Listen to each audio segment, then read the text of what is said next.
Thank you very much. So, thank you very much for inviting me. I'm delighted to be here. As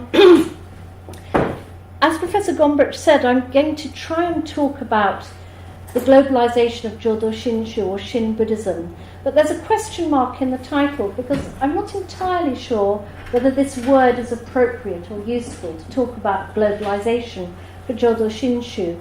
At first glance, when you look at it, it seems a very Japan-focused religion. It is, as Professor Gombrich said, the biggest single Buddhist sect in Japan. Outside Japan, it's spread to the Americas, but it's mainly confined there to the ethnic Japanese community. And it also has small branches in some other countries, including European countries, but very, very small. So it hasn't made much headway outside the Japanese community. So in that sense, can we even talk about the globalization of Jodo Shinshu? As I've looked at this, however, it seemed to me that there are some changes, some important changes in Jodo Shinshu, both in Japan and in its overseas manifestations, which reflect global currents in Buddhism and some changes in Buddhism since the 19th century and Jodo Shinshu's response to that. So in that sense, I think perhaps it is useful to talk about globalization, but let's see. We'll explore that in the talk, and I'm very interested to hear your opinions of this afterwards. But first of all, some background on Jodo Shinshu, because very few people outside Japan know anything about Jodo Shinshu. It's not at all well known. I don't know, have any of you heard of Jodo Shinshu before? Some of you have. Okay, great. Well, for those of you who haven't heard about it, just a brief background. It's a branch of Pure Land Buddhism, which was founded by Shinran in the 13th century in Japan. And its core teaching is reliance on Amida Buddha. The Amida is the Japanized form of Amitabha or Amitayus. Apologies if my pronunciation of that is terrible. And it's often also referred to in Japan as other power Buddhism. There's a division made within Japan between self-power, in Japanese jiriki, and other power, tariki Buddhism.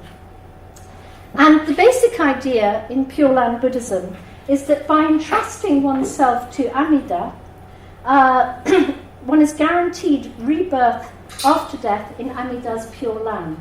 And this is through the workings of Amida's 18th vow. And this vow stated that when Amida attained Buddhahood, all sentient beings entrusting themselves to Amida and aspiring to be born in Amida's Pure Land and saying Amida's name, if they should not, if they could not be born in his Pure Land, he would not attain supreme enlightenment. So it's only if all those beings can be reborn in his Pure Land, then he would attain supreme enlightenment. This is the 18th vow. And the reasoning is that because Amida attained enlightenment and became a Buddha, therefore we know that all sentient beings who call upon Amida are guaranteed rebirth in the Pure Land. And so therefore, reliance on Amida is the core practice, and if you rely on Amida, then basically you're fine. And the state of entrusting oneself to Amida is something in Japanese called shinjin, which has often been translated into English as faith. But that has caused some issues because some Shin Buddhists have not been happy that the word faith could have Christian connotations. How much one thinks this is actually a problem is another whole debate, which I'm not going to get into. But the preferred translation now of Shinjin is entrusting heart. So there's this idea of entrusting oneself to Amida. And the path of entrusting oneself to Amida is also called the easy path, which is contrasted with the path of the sages. So it's the easy path of Buddhism. And the core practice, if you can call it a practice, is saying the Nembutsu. That's Namo Amida Butsu. Which is calling on Amida Buddha.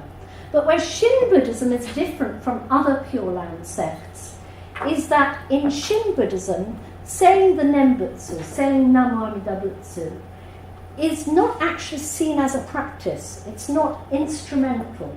That is, that Shinran taught that it's not by saying the Nembutsu that you attain birth in the Pure Land. It's because of Amida's vow. It's Amida that enables the rebirth in the Pure Land. It's not our own efforts through saying the Nembutsu. So saying the Nembutsu, according to Shinran, should not be seen as a practice. It should be seen as an expression of gratitude to Amida. So yes, Shin Buddhists say the Nembutsu, but they don't think of it as a practice. And it doesn't matter how many times you say Namo Amida Butsu for a Shin Buddhist, or if you say it in your head, or you say it out loud, or it doesn't matter, because it's Amida's vow and entrusting oneself to Amida that the crucial elements. Other important aspects of Shinran's teaching are that no particular code of conduct is required in order to gain rebirth in the Pure Land. You don't need to be celibate, you don't need to abstain from anything. The workings of Amida's vow are supposed to work equally for everybody, for people who perform evil acts as well as people who perform good acts, because it doesn't depend on your acts as an individual. So in that sense, your actions are not something that Shinran takes a stance on. He doesn't give you rules that you must follow, or Shin Buddhism doesn't give you rules. And this idea of being guaranteed rebirth in the Pure Land through the workings of Amida's vow applies equally to everybody. And remembering that this was in 13th century Japan, it's a very radical doctrine. The Pure Land, rebirth in the Pure Land, Shinran taught was open to everybody regardless of your social status. So it didn't matter if you were an aristocrat, if you were a farmer, if you were an outcast, it's open to everybody. Amida's vow embraces everybody. Doesn't matter if you're male or female, which again was a radical stance in 13th century Japan, where it did matter very much, for many other Buddhists if you were male or female, but not for Shin Buddhism. And Jodo Shinshu became a very popular form of Buddhism in Japan, and its membership expanded greatly under the leadership of Rennyo in particular, who was the 8th abbot of Jodo Shinshu in the 15th century, and it grew to become the largest single Buddhist sect in Japan. And I think part of this was because of its appeal to ordinary people and saying this is the easy path, this is open to everybody, you don't have to do anything special, it doesn't matter who you are, it's Buddhism for everyone. During the Edo era, though, in Japan, which is from 1603 to 1868, Jodo Shinshu, along with other forms of Buddhism in Japan, became very institutionalized and linked with the shogunate, with the feudal administration. As part of the suppression of Christianity in Japan, households were all required to register with a temple in the Danka system. And temples became like an administrative arm of the shogunate to some extent. Everyone had to be registered with a temple on a household basis. And one of the main roles of Buddhist temples came to be to provide funerary services.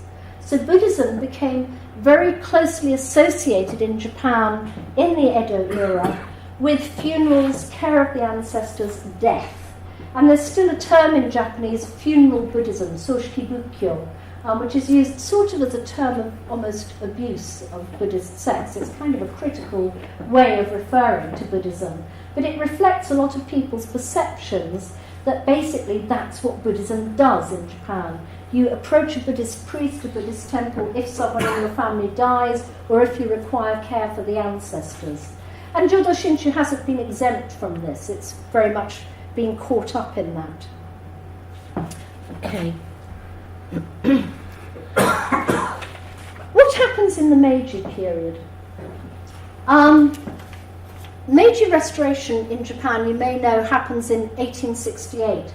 And it's a period of huge upheaval in Japan, which affects all the religious organizations. So one of the things that happens is the forcible separation of Buddhism and Shinto. Before that, Shinto, which you can translate as the way of the gods, the way of the kami, was very closely intertwined with Buddhism. So Buddhist priests would also pray to the kami. in many of the sects at least. Not so much in Jodo Shinshu actually, but anyway, there was a lot of intermingling between Buddhism and Shinto in pre-Meiji Japan. In the Meiji era, Buddhism and Shinto are forcibly separated, and Shinto becomes promoted as the new state religion or supra-religion as part of the restoration of the emperor, and it becomes part of their kind of the ideology which supports imperial authority in some ways, although the emperor didn't rule directly, but with the idea that the emperor was descended from the sun goddess Amaterasu, and Shinto takes on this much higher status within Japan. And also during this period, and indeed just before the Meiji Restoration, there were attacks on Buddhism and Buddhist temples. One of the slogans in common circulation then was Haibutsu Kishaku, which literally means abolish the Buddha, smash Shakyamuni. So there's this anti-Buddhist feeling that is very prevalent, and it's partly to do with the state's promotion of Shinto and denigration of Buddhism as essentially a foreign religion, but it's also partly to do with the perception of many people in Japan that by this time Buddhism has become a tool of the feudal administration, it's become funerary Buddhism, and there's a certain amount of local hostility to Buddhist institutions. And all of this leads to a re-examination of Buddhist teachings and institutions within Japan. It's a kind of moment of crisis for Japanese Buddhism.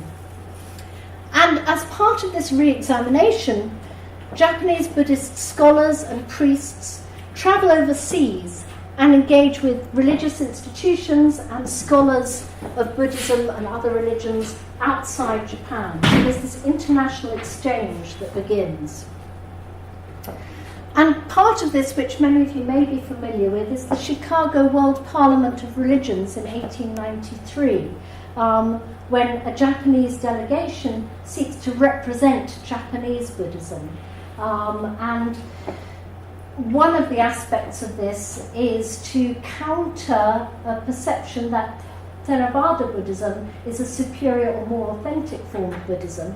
And in the Chicago World Parliament, the Japanese delegation is trying to reposition Japanese Buddhism, Mahayana Buddhism, but particularly Japanese Mahayana Buddhism, as, okay, it's a later development, but because it's a later development, it doesn't mean it's less authentic. Actually, it means it's better, is the stance that is taken by the Japanese delegation then. So that's another kind of significant event.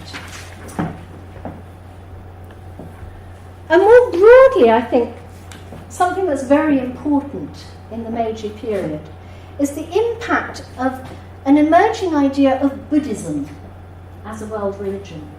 And you can make the argument that there wasn't really a clear idea of Buddhism as a kind of ism before this point, at least not in Japan. And I think more broadly, there is a late 19th century debate about what Buddhism might be. What are the general characteristics of Buddhism? What is authentic Buddhism?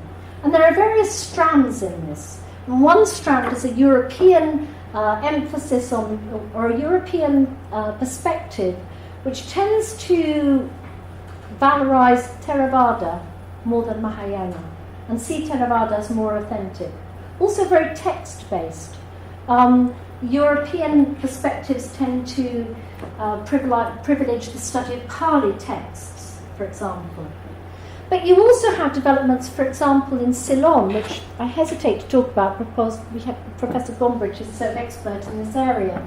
But the importance of Dharmapala in Ceylon and the development of a Protestant Buddhism in Ceylon is again a kind of re-envisaging of what Buddhism is.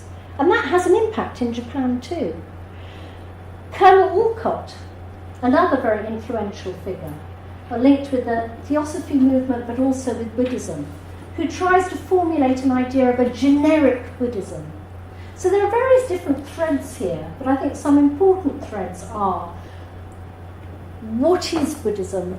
can we formulate a generic Buddhism that would be applicable to all different varieties of Buddhism everywhere? And what would that be? And where would Japanese Buddhism fit within that? Now, there's another aspect of this as well, which is the idea of Buddhism as a religion.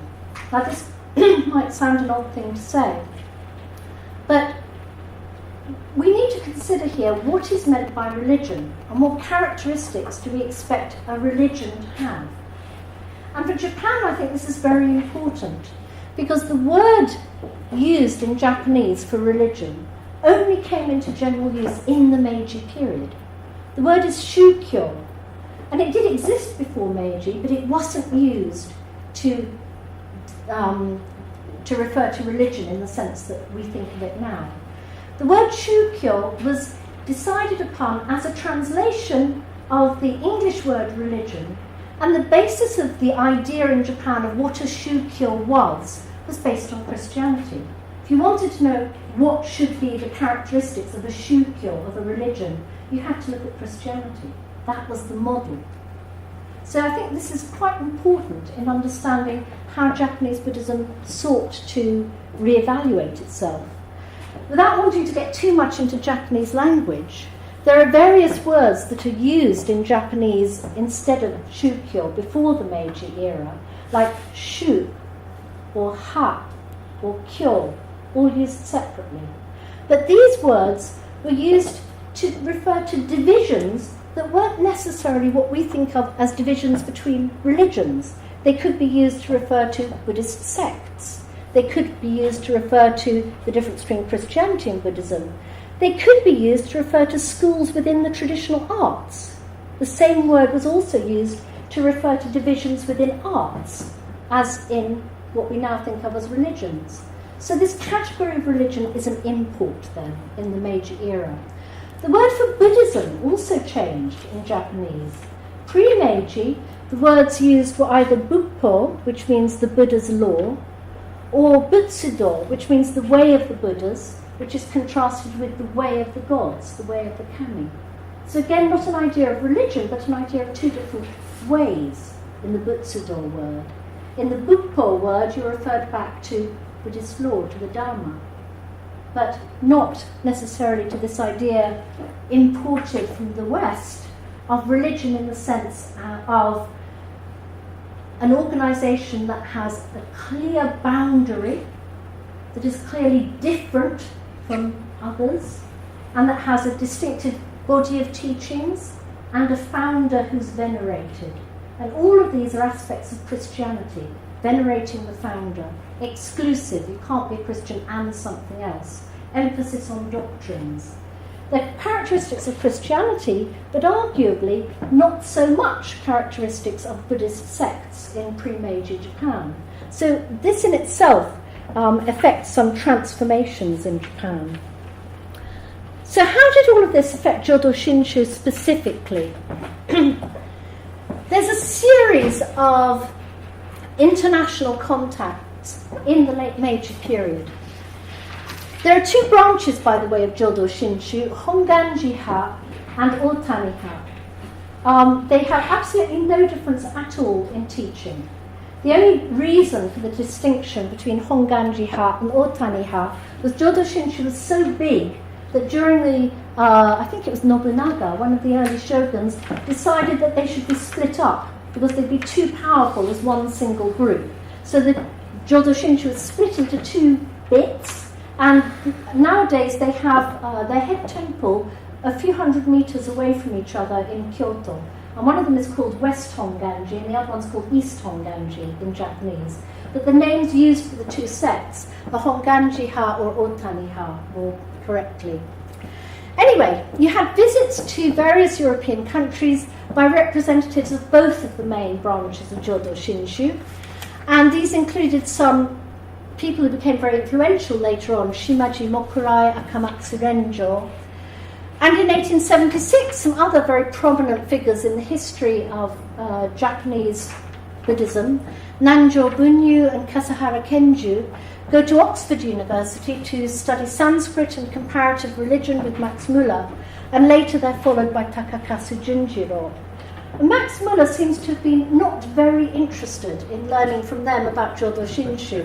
He was rather disparaging about the silly and mischievous teachings of, about Amida, and encouraged the visitors from Jodo Shinshu to devote themselves to proper textual study, and Sanskrit and Pali, I believe. There was perhaps not very much impact of these people on Europe, but there was a lot of impact coming the other way of their experience in Europe on them. Another significant episode, 1889, Dharmapala and Colonel Alcott visit Honganji, and this is the west bit, Nishi Honganji, and they were very warmly welcomed at first. Colonel Alcott introduced the Buddhist flag at that time, and it was flown above Nishi Honganji.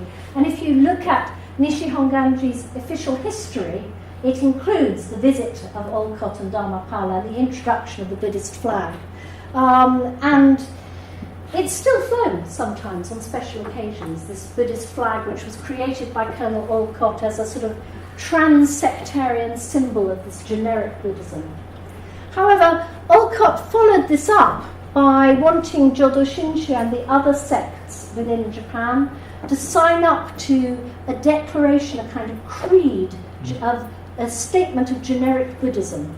And this Honganji balked at. They couldn't sign up to this.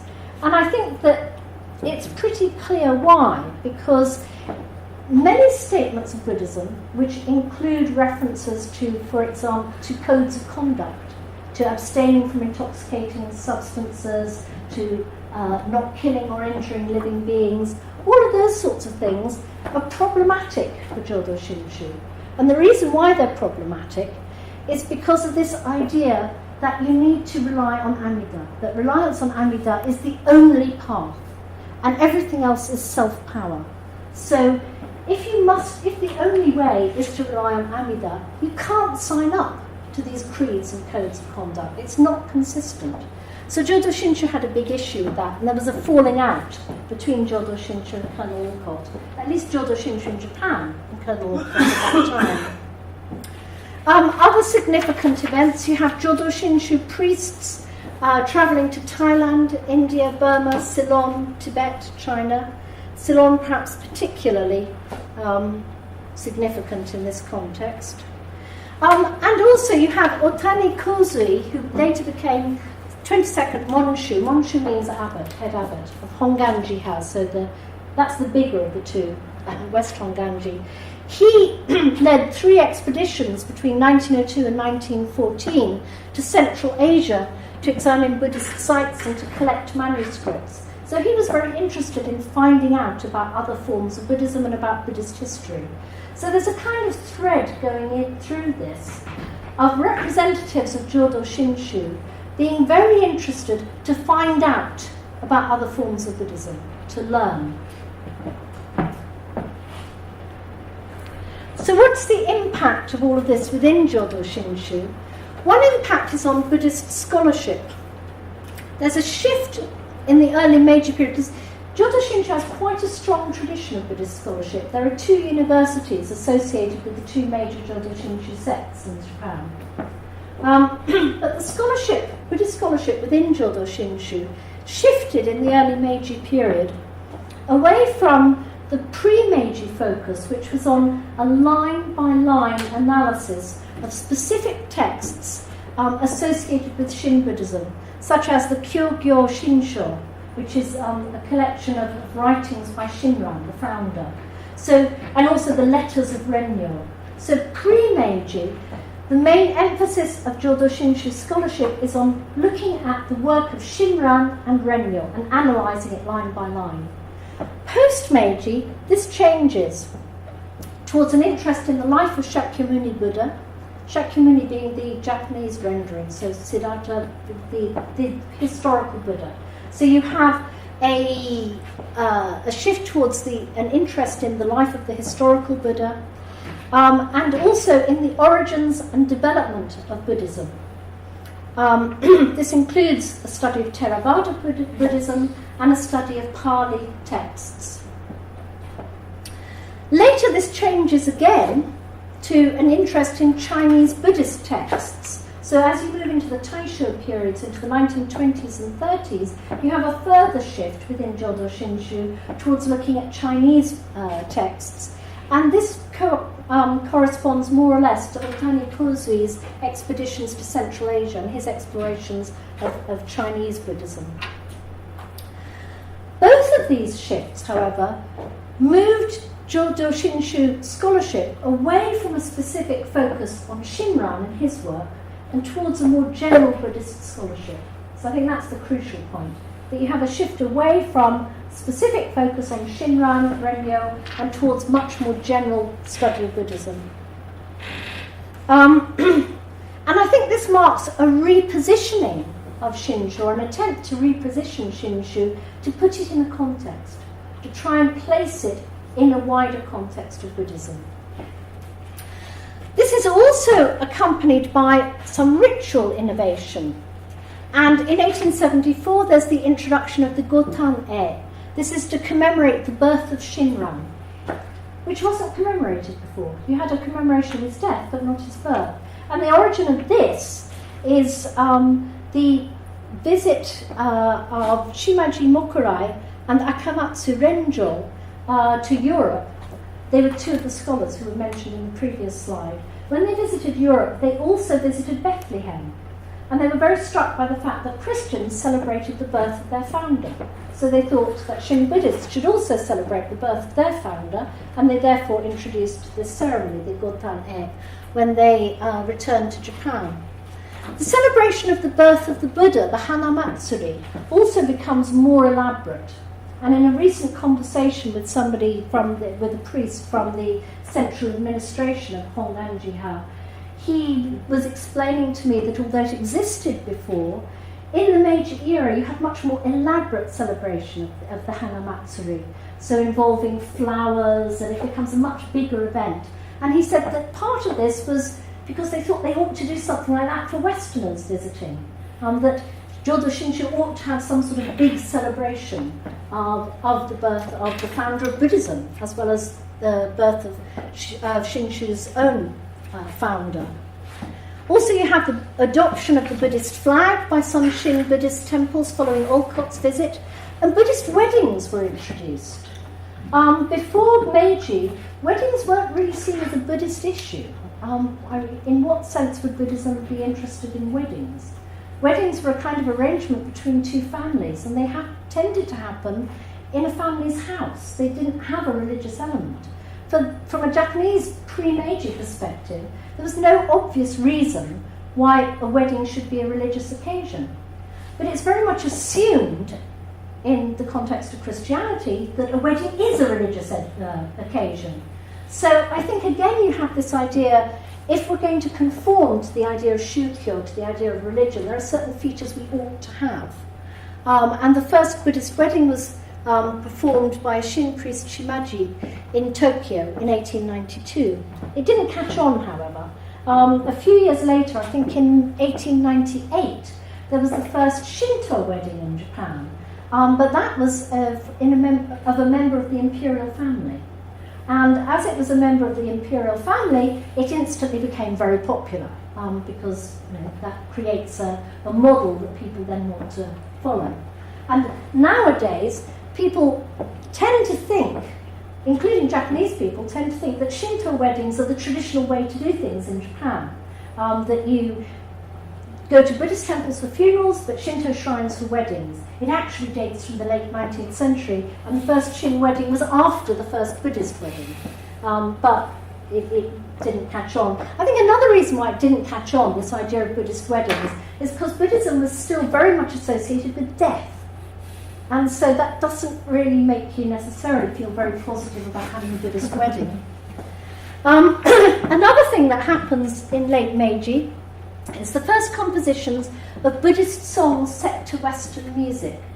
And I think it's become quite well known that if you go to a Shin Buddhist temple in the United States, you will hear apparently very westernized ritual forms, hymns set to Western music. It's interesting to note that this again started in Japan, actually, in late Meiji, and it was associated with the introduction of Western music as the core element of the school curriculum. So from the Meiji period onwards, Japanese schools have taught Western music, not traditional Japanese music. And so part of this shift was also attempts to write Buddhist music in Western style. And you can still find that there are Buddhist services in Shinshu, Jodo Shinshu, which are offered in a Western musical style.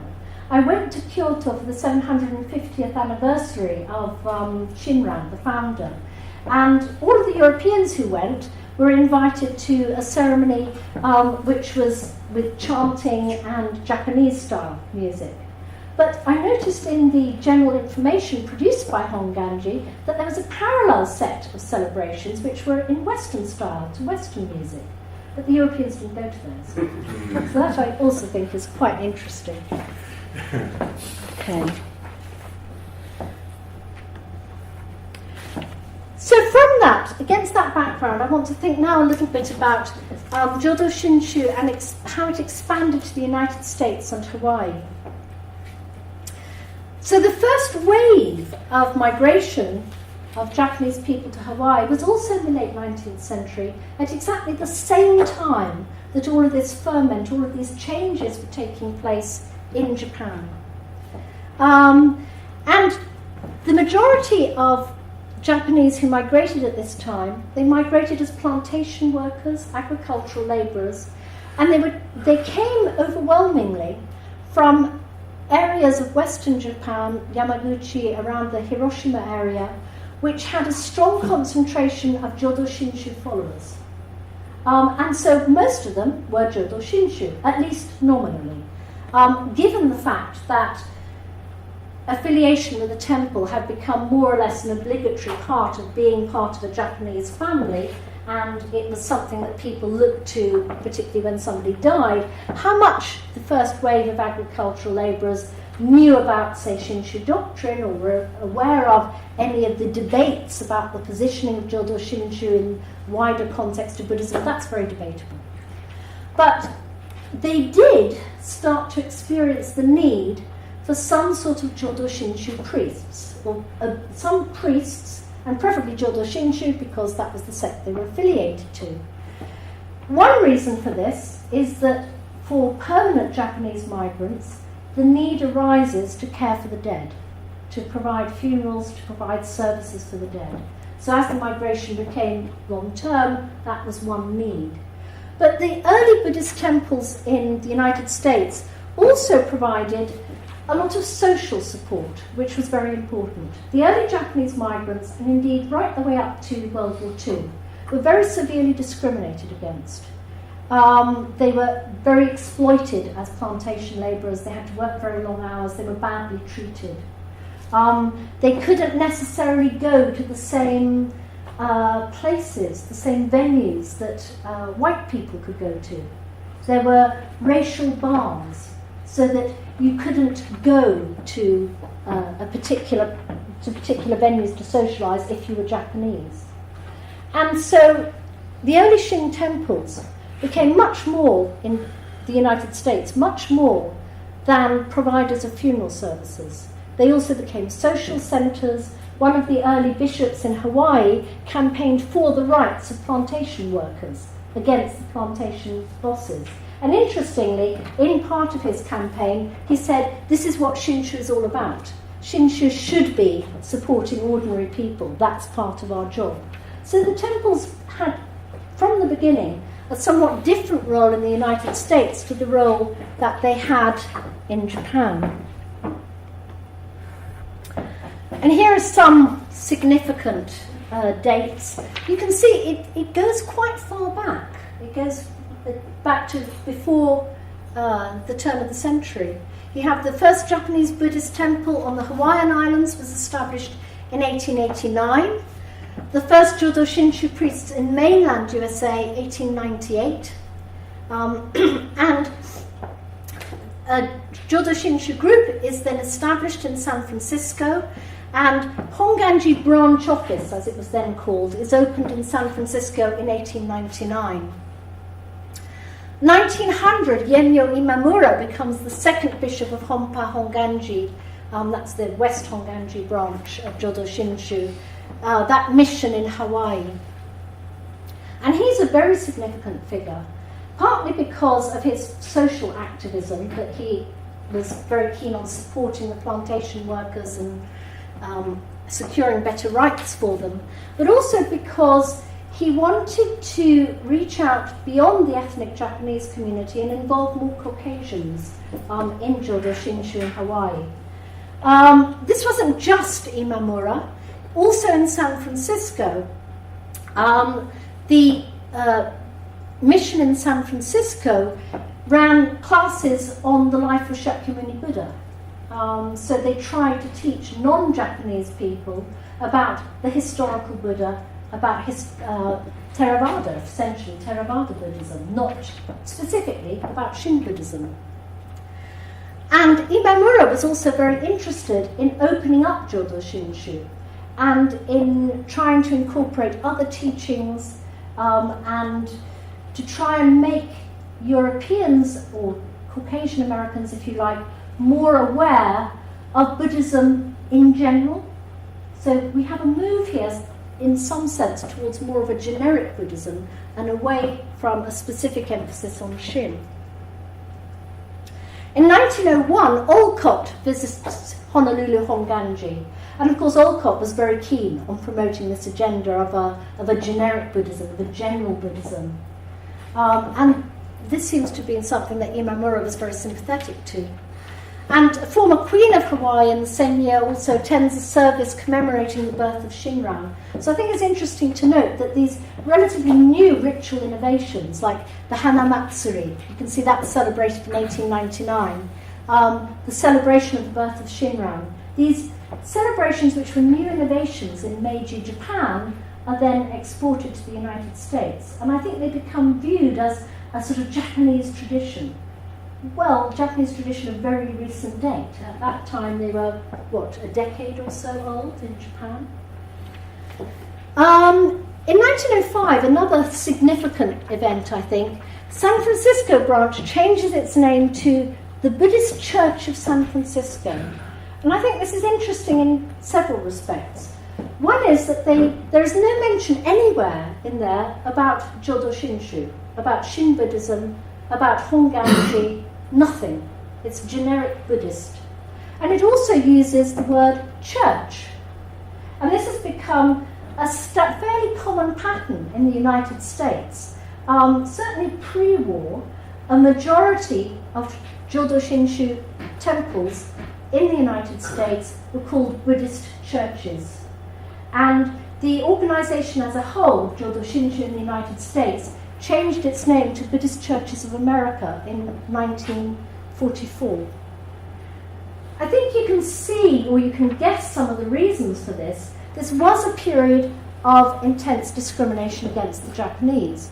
By calling themselves churches, by emphasizing their local affiliation. I think it's also interesting, Buddhist Church of San Francisco. And again, this is typical, that you have the name of the local area, the term church, and then Buddhist Church of. So it situates it in a locality. It says, we are American. By calling itself a church, it claims a sort of connection with the Christian mainstream in America, implicitly, I think.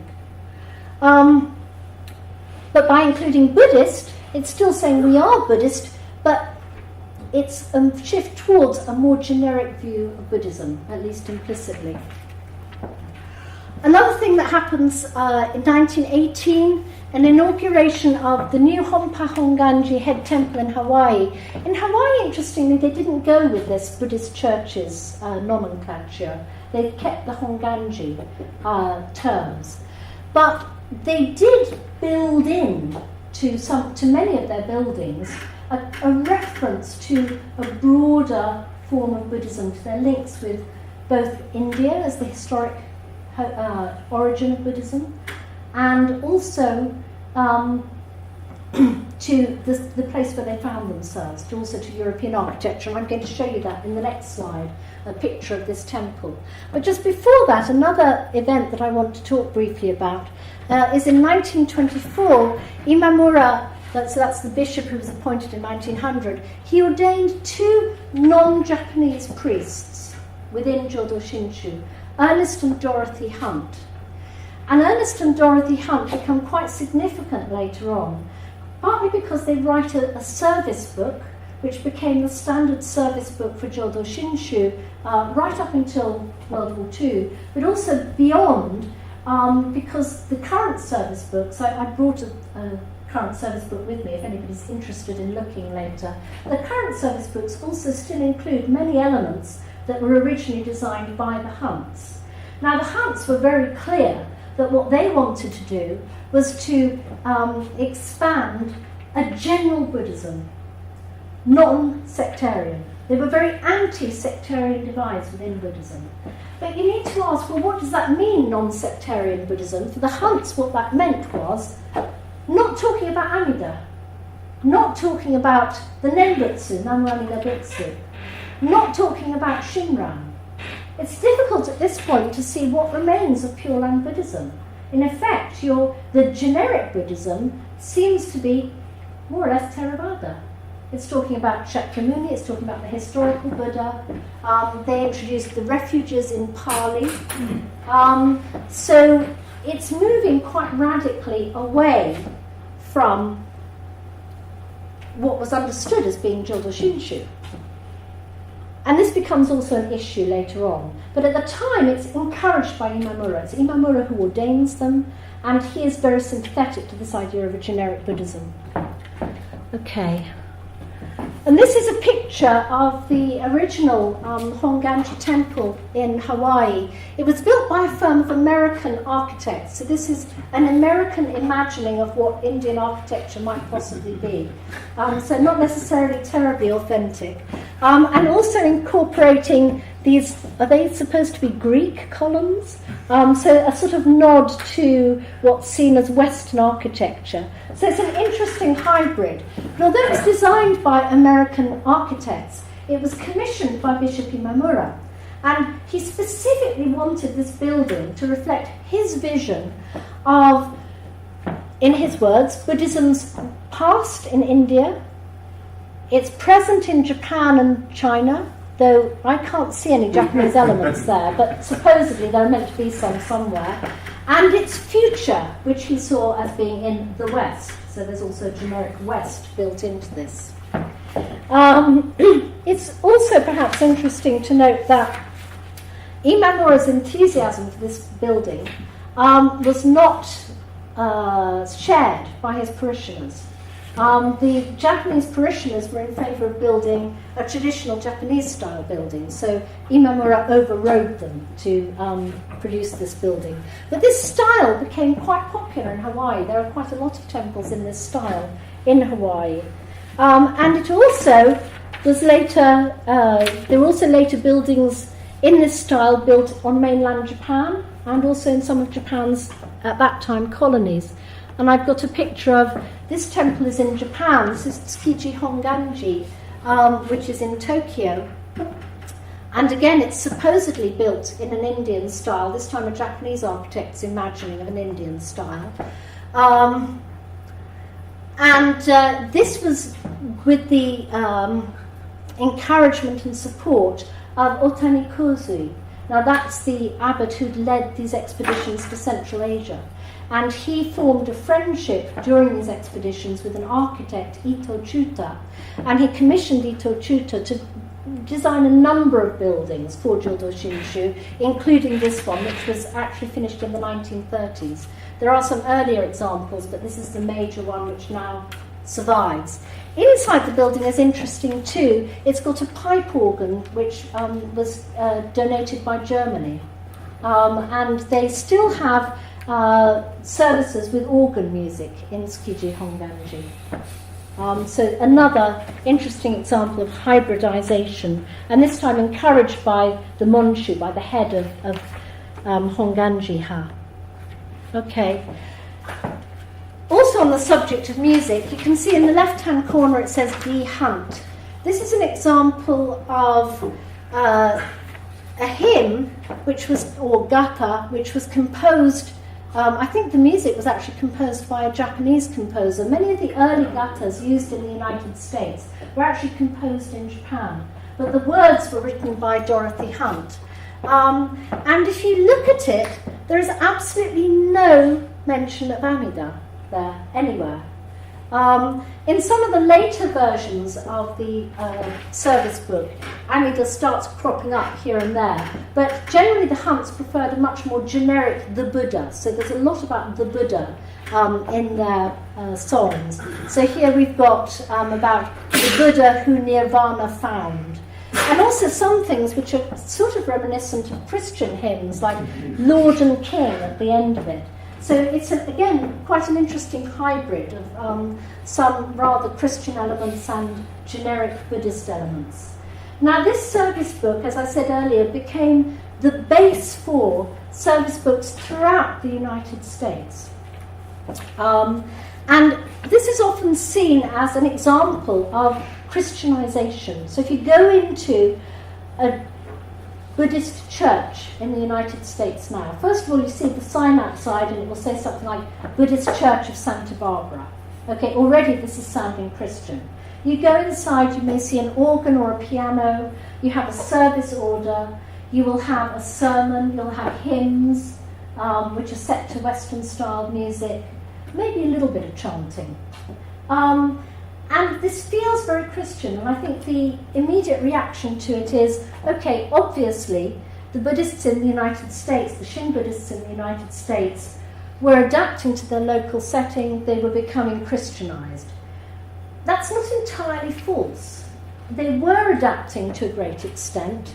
In the face of massive discrimination, there was a need to blend in, and to be seen to be in some senses similar to the Christians around them.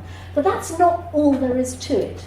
At the same time, you have this inclusion of a generic Buddhism, this kind of promotion of an idea of Buddhism which is based much more on the study of the life of the historic Buddha, which makes very little mention, little or no mention, of some of the elements that I identified right at the beginning as being critical to Jodo Shinshu. Those just aren't there. Okay. I think that's quite significant. And the Hunts, actually, they were supported by Imamura until his death in the early 1930s, if I got the date here somewhere, 1932, I think. So Imamura supported the Hunts and they kind of flourished within Jodo Shinshu in Hawaii up until that time. When Imamura died, he was replaced by another bishop sent from Japan who was horrified when he saw the Hunts service book. Because, in his view, there was no Shin Buddhism here.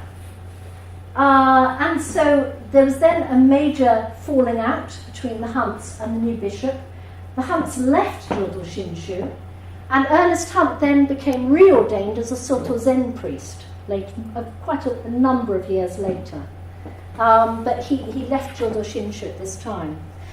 And looking at even some recent articles and presentations given at Shin Buddhist conferences by Shin Buddhist priests who have been sent to the United States or Canada and who have encountered congregations who've been brought up on service books based on Hunts, many of these ministers complain that their parishioners in the United States have no idea what Shinshu is, that they have a very generic idea of Buddhism, they have some idea about the historic Buddha, but they have very little idea about Shinran or his teachings. So this seems to have had quite an important long-term impact on the United States. And this is from the Los Angeles temple. It's a mural showing the historical Buddha's life. It goes right round the edge of the temple. And this was donated to the temple in the early 1970s. It was painted by a Japanese artist who had previously painted a very similar mural, which is now apparently in a Japanese temple in Mumbai, which I'm hoping I will get a chance to see. So that's just another interesting twist. Okay, so moving on to Shin Buddhism in Europe.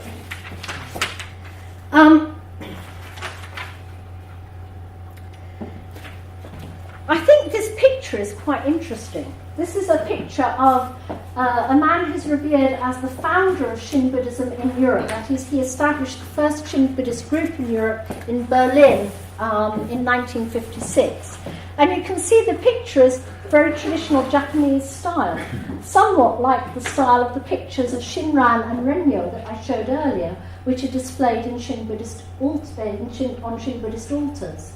And this picture was donated by Gangji to the Swiss temple because he had a close connection with a temple in Geneva, because he ordained a priest in Geneva, which is another whole controversial issue because he arguably did not have the right to ordain anyone. But anyway, he did ordain somebody in Switzerland, and he's revered by the Swiss temple as, in a way, their sort of spiritual ancestor. And this portrait of him in this style is displayed in the Swiss temple. So that's also interesting, I think. Harry Pieper founded the first Shin Buddhist group in Europe in 1956. He met the head abbot of Nishi Honganji, the West Honganji branch, the previous year in Berlin. The abbot had been visiting Berlin. Harry Pieper attended one of his talks and was very taken by what the abbot had presented of Jodo Shinshu. Harry Pieper had previously been a part of other Buddhist groups, but he decided Jodo Shinshu was really the Buddhist path for him, and he started a small Buddhist group. This didn't really grow.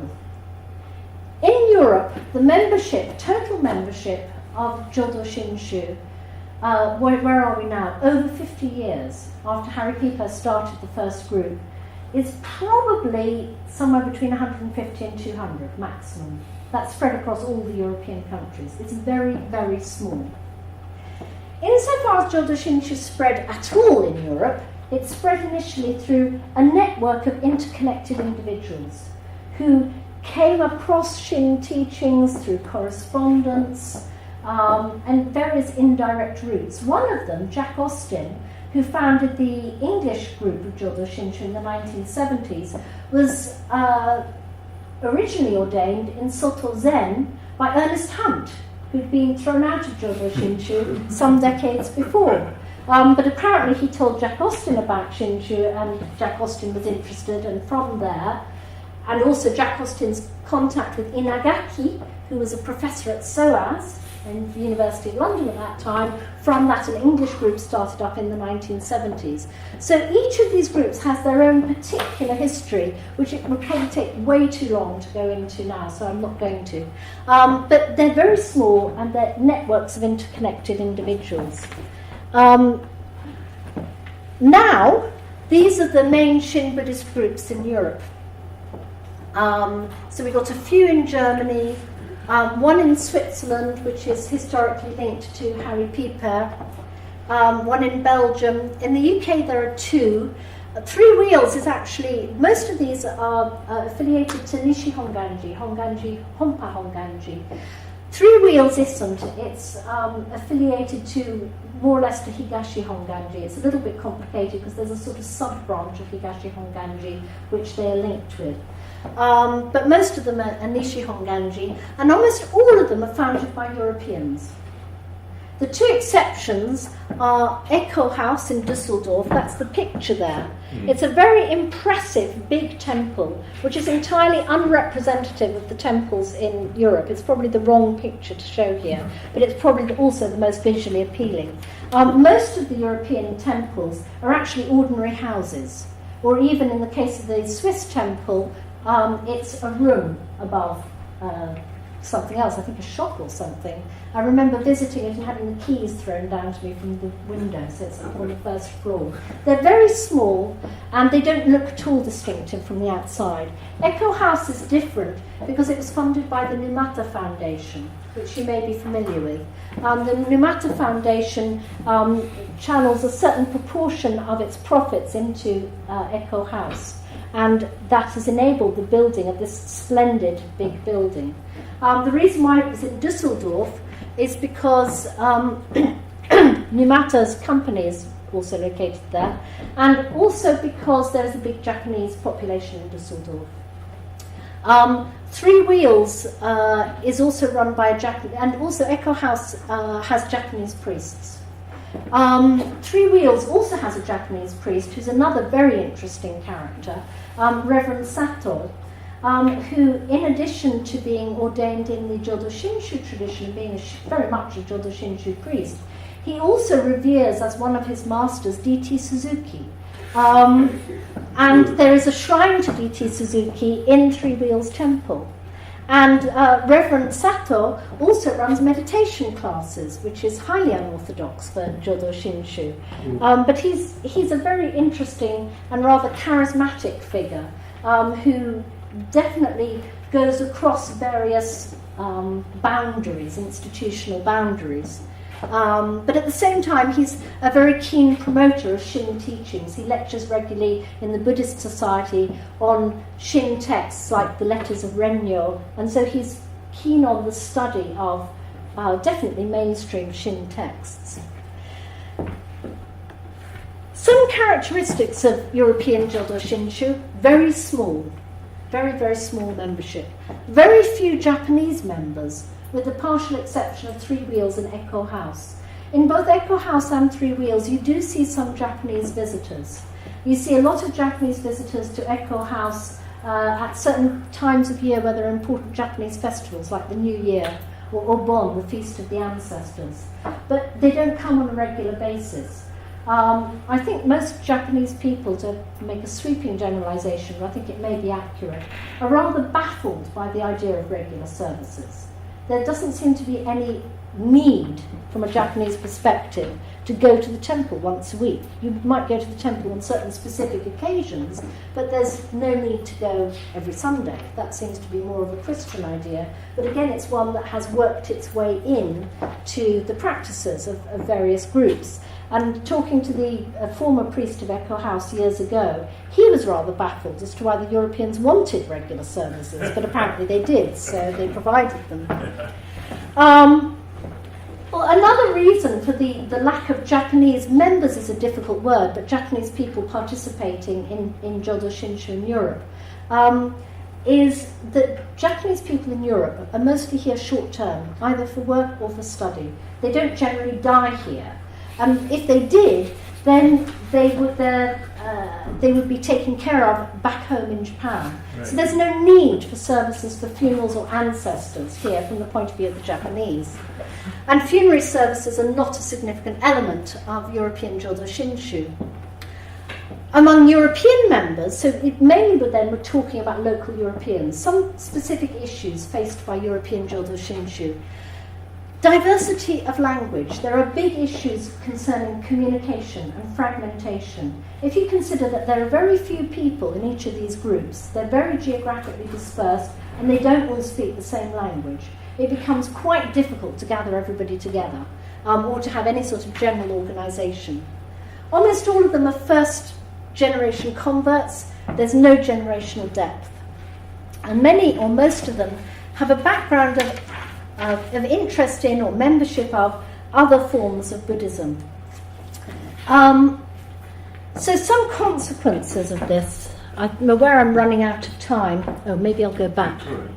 Am I okay still? Yes. Okay, great. Can I go back to the slide before? How do I go back? Just I think with the back arrow, yeah. Back arrow? Is there a back arrow? Yay. Which slide would you like to be on? I want to be on the slide before, sorry. I wanted to just go up one. Sorry, can I come right? Yeah, of course. Sorry about this. I've just gone slightly ahead of myself. This one? Yeah, that's it. Okay. So some consequences of this.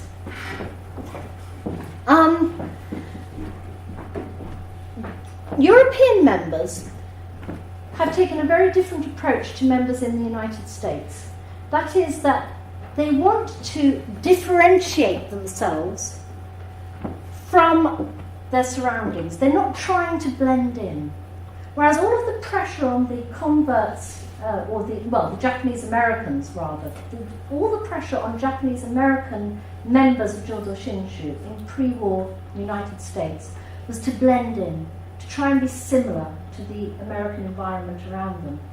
For these European members, the pressures on them are more to make themselves distinct. They don't want to look like all the Christians around them. They want to look different. They want to be Buddhists. Their background is from other schools of Buddhism, other forms of Buddhism, and so they're very determined that they want to be a distinctive Buddhist group within Europe. But this has been a problem because Jodo Shinshu in Europe has often not been seen as an authentic form of Buddhism, and that's where I was getting ahead of myself. But this is rather a nice quote, an interesting quote from Christmas Humphreys about Jodo Shinshu. Here is a form of Buddhism which on the face of it discards 3/4 of Buddhism. Compared with the teaching of the Pali Canon, it is but Buddhism and water. This is an easy, simple religion, for all the work is done for one. It may be better than no religion at all, but is it Buddhism? And this is the big question that Jodo Shinshu members in Europe have been faced with from other Buddhists. And so the difficulty really for European members has been how to persuade the people around them that they are authentic Buddhists. Now, in the effort to position themselves as authentic, real Buddhists, there's been an emphasis on what is different between them and their Christian surroundings. So, if you look at the names, for example, of the different temples, the different centres in Europe, they have Japanese names. There's Shingyoji, Jikoji. Ji is the Japanese suffix meaning temple. Anjin-do, which is do is another suffix to indicate a kind of centre. There's the Tariki Dojo, Tariki, other power, Dojo.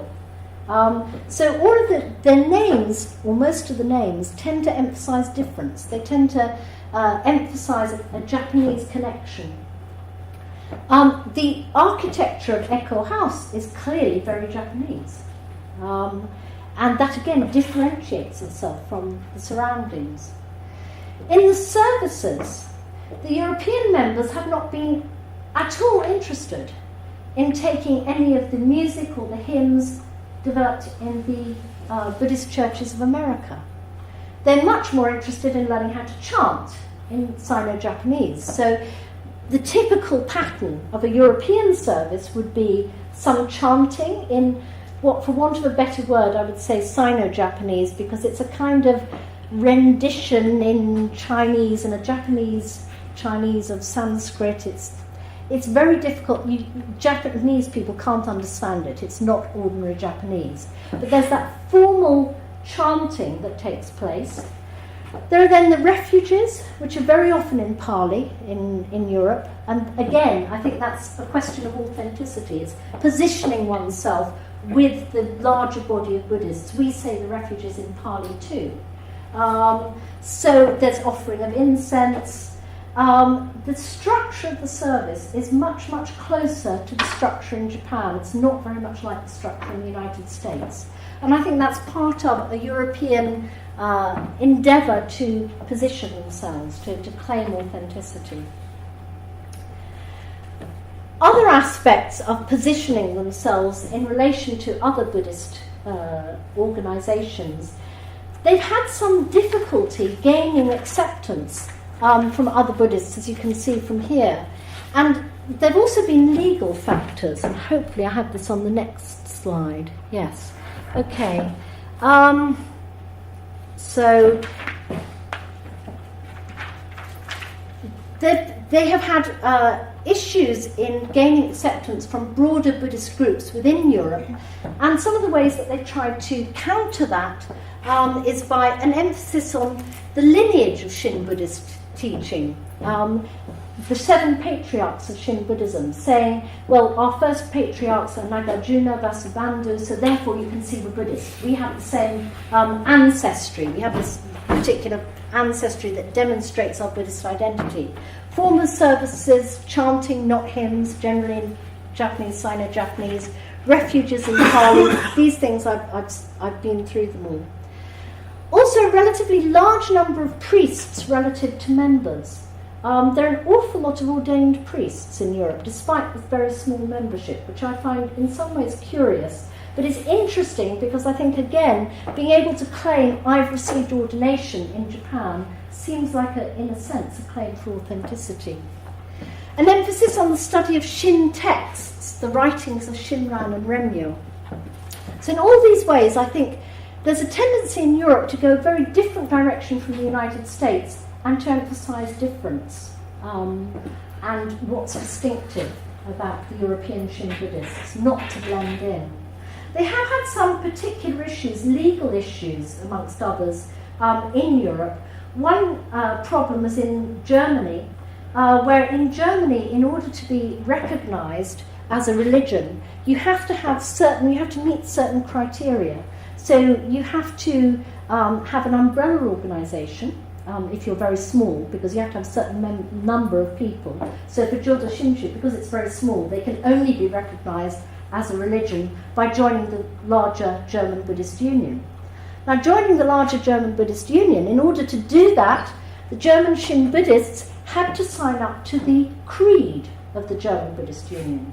And the creed, which again sounds like a very Christian word, but I think this is coming back to what are the characteristics of a religion, that the legally established characteristics of a religion often push it in a certain way, a rather Christianized way. But the creed of the German Buddhist Union, which I've also brought with me, which I can show you later if you're interested, has a number of very specific things about conduct, about abstaining from intoxicating substances, about not killing and injuring living beings. And again, for many Shin Buddhists, very much like the problem that they faced with Colonel Olcott, they can't sign up to this because it's not other power Buddhism. As soon as you introduce a body of rules, then you're saying you're not just relying on Amida. So some Jodo Shinshu Buddhists have taken a practical approach and thought, well, we need to sign up, we'll just sign up, it's okay. We can do generic Buddhism. Others have said, we can't do this, this isn't Shin. So there is a problem of positioning for European Shin Buddhists. Another issue for European Shin Buddhists, which to some extent is shared by contemporary American Buddhists, is meditation. Shin Buddhism doesn't meditate because it's self-power, it's not other power. In general, the head temple has been quite hostile to the idea of meditation.